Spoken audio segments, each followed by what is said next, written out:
दीपक त्यागी। अरे दीपक त्यागी तो आप जानते नहीं होंगे, उसका जो असली नाम आप जानते हैं वो है यति सरस्वती वो जो भी नंद है। सड़क पर खुजली वाला कोई कुत्ता, सड़ा हुआ कोई कुत्ता मुसलमान की तरफ मुंह करके भक्त हैं और सो कॉल्ड अपने आप को हिंदू के ठेकेदार समझते हैं। ये उस कुत्ते को अपना बाप घोषित के ऊपर राष्ट्रीय कानून सुरक्षा कानून की मांग हमने माननीय बॉम्बे हाई कोर्ट से की है, मुंबई उच्च न्यायालय से की है और उस पर बहुत जल्द सुनवाई होने वाली है।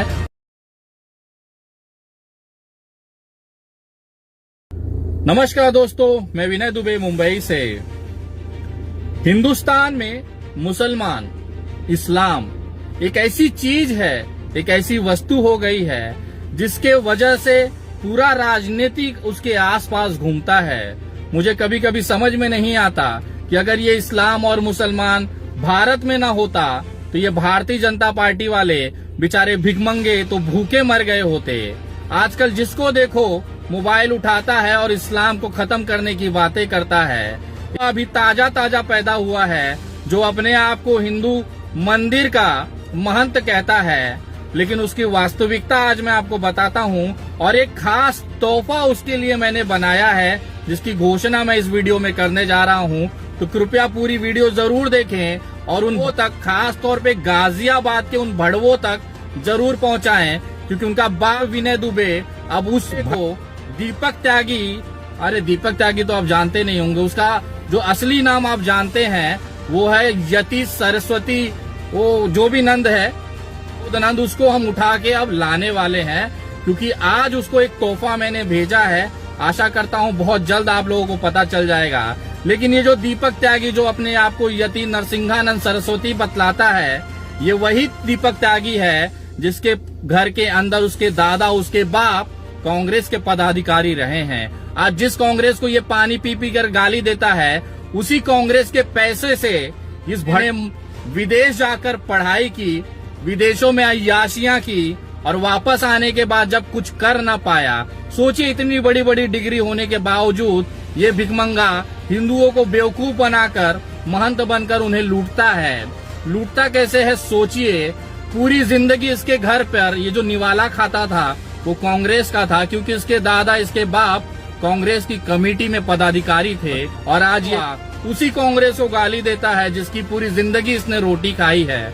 यहाँ तक तो ठीक था, ये वाला समाजवादी पार्टी के कोई पद पर रह के अपने गाजियाबाद में त्यागी समाज को एकजुट करता था और उसने देखा कि ये करके कुछ होने वाला नहीं है। इसकी औकात भले ये विदेश में पढ़ा था, लेकिन इसकी औकात एक साधारण सी नौकरी करने की नहीं थी। तो इसे समझ में आया कि देश में अब हिंदुत्व का नारा चल रहा है, तो चलिए हिंदुओं को ही बेवकूफ बनाया जाए।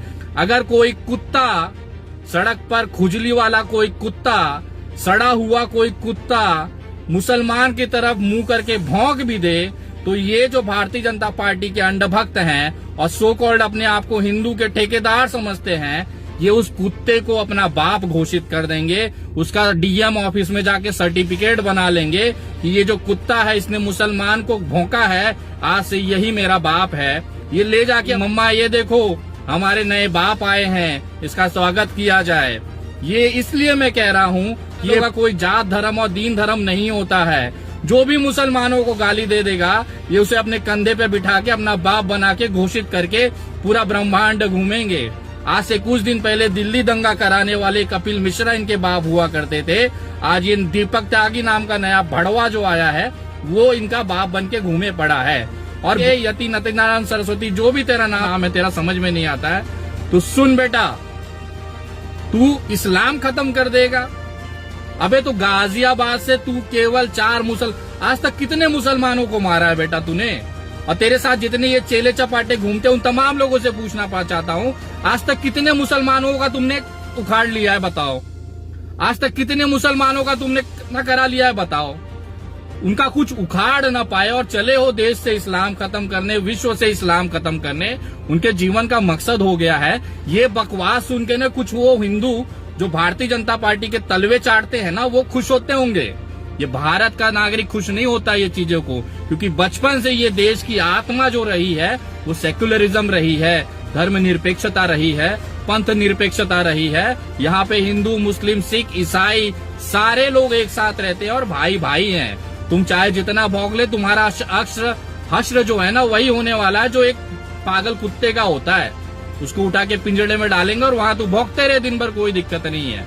और दूसरी सबसे गजब की चीज बताना चाहता हूँ, ये दीपक त्यागी के ऊपर राष्ट्रीय कानून सुरक्षा कानून की मांग हमने माननीय बॉम्बे हाई कोर्ट से की है, मुंबई उच्च न्यायालय से की है और उस पर बहुत जल्द सुनवाई होने वाली है। पूरे देश में इसके ऊपर एफआईआर हुए लेकिन गिरफ्तारी नहीं हो पाती, क्योंकि हम समझ सकते हैं भारतीय जनता पार्टी की नफरत की राजनीति के लिए ये अग्नि का काम कर रहा है, तो भारतीय जनता पार्टी उसे बचाएगी ही। लेकिन संविधान वहां से तू न बच पाएगा बेटा। और तेरे जितने चेले चपाटे हैं ना जो कहते हैं खून की नदियां बहा देंगे, तो हमें अब देखना है तुम्हारी औकात कि कितनी खून की नदियां बहेगी जब इस बाबा को दीपक त्यागी का उनका जो कॉलर पकड़कर घसीटते हुए जेल में डाला जाएगा। हम देखना चाहते हैं कितनी खून की नदियां तुम बहाओगे। तुम्हारी है औकात है, संविधान से बड़े हो तुम, कानून से बड़े हो तुम। और उन तमाम लोगों से पूछना चाहता हूं जो इनको संरक्षण देते हैं कि आपने अपने बाप की बपौती समझ रखा है देश को। ये देश चलेगा संविधान से, किसी के बाप की औकात नहीं है इस यतीनंद दीपक त्यागी को जेल में डालने से रोक सके। और अब इसके ऊपर रासुका लगाया जाएगा, वो भी महाराष्ट्र में। हमने याचिका दाखिल की है और हमने आज तक जितनी भी याचिकाएं दाखिल की है वो सारी की सारी सफल रही हैं। बहुत जल्द इस घसीटते हुए महाराष्ट्र लाया जाएगा और इसे धर्म निरपेक्षता का, वो मोहब्बत करने का पाठ सिखाया जाएगा। अगर उसके बावजूद भी ये सुधरा नहीं तो ये महाराष्ट्र है। यहाँ पिछवाड़े झाड़ू डालकर ना मोर बना के नाचाया जाता है, मोर। और अब इस बाबा का नंबर है, ये जो ढोंगी बाबा है ना, ये ठीक वैसा ही है जैसे आसाराम थे और राम रहीम थे। इन्होंने केवल भावनाओं से खेला और अपनी तिजोरियां भरी। इनको लगता है कि हर कोई नागरिक बेवकूफ होगा, इनके चंगुलों में फंस जाएगा, तो हर कोई यहाँ पे क्या नहीं है। तुम बनाते होंगे किसी को, लेकिन अब नहीं बनेगा कोई भी यहाँ पर। तो अब तेरा नंबर आ गया है बेटा। खूबसूरत से जितना दिन खा पी सकता है खा ले, संवैधानिक तरीके से। ना तुझे गाली देंगे, ना तुझे मारेंगे, ना तुझे कुछ ना करेंगे। संवैधानिक तरीके से कानूनी प्रक्रिया के अंदर तेरा कॉलर घसीटते हुए तुझे जेल में डालेंगे। उसके बाद तेरा इंतजार करेंगे कौन तेरा बाप तेरे को बचा सकता है। हमको भी अब देखना है। तू इस्लाम खत्म करेगा, तू देश की एकता अखंडता को खत्म करेगा। तेरा बाप न कर पाया, तेरा दादा न कर पाया, तू कर पाएगा। चल कर ले, उखाड़ ले, तेरे को मौका देते हैं। तुझे घसीट के मुंबई लाया जाएगा, तुझे बल भर पेला जाएगा। यहाँ पे पिछवाड़े झाड़ू डाल के तेरे को मोर न बनाया। ये महाराष्ट्र की भूमि नहीं है। इंतजार कर, बस कुछ दिन और है बेटा। भौंक ले जितना भौंकना है। मैं धन्यवाद करता हूं कि न्यायपालिका का जो इस तरह के प्रावधान उन्होंने रखा है, इस तरह के पागल कुत्तों को जेल में डालने के लिए जो उचित व्यवस्थाएं हैं वो हमारे हाथों में दी है। अब उसका हम संवैधानिक तरीके से पालन करेंगे। न इसे कोई धमकी देंगे, न गाली देंगे, न कुछ करेंगे। उन तमाम लोगों का भी मैं विशेष तौर पे निषेध करता हूं जो सर कलम करने की बात करते हैं, इसको गोली मारने की बात करते हैं, इसकी हत्या करने की बात करते हैं। उन तमाम लोगों में और इसमें कोई ज्यादा फर्क नहीं है। वो भी जाहिल है और ये दूसरा जाहिल है। तो उन तमाम लोगों का निषेध करता हूं। मैं किसी का विशेष की बात नहीं कर रहा हूं, लेकिन न्यायिक प्रक्रिया से अब इसका इलाज किया जाएगा और बहुत जल्द किया जाएगा। और जितने तेरे चेले चपाटे हैं ना, उनकी औकात हमें पता है। और तू भौंक जितना भौंक सकता है बेटा, तेरा टाइम आ गया है। जय हिंद, जय महाराष्ट्र।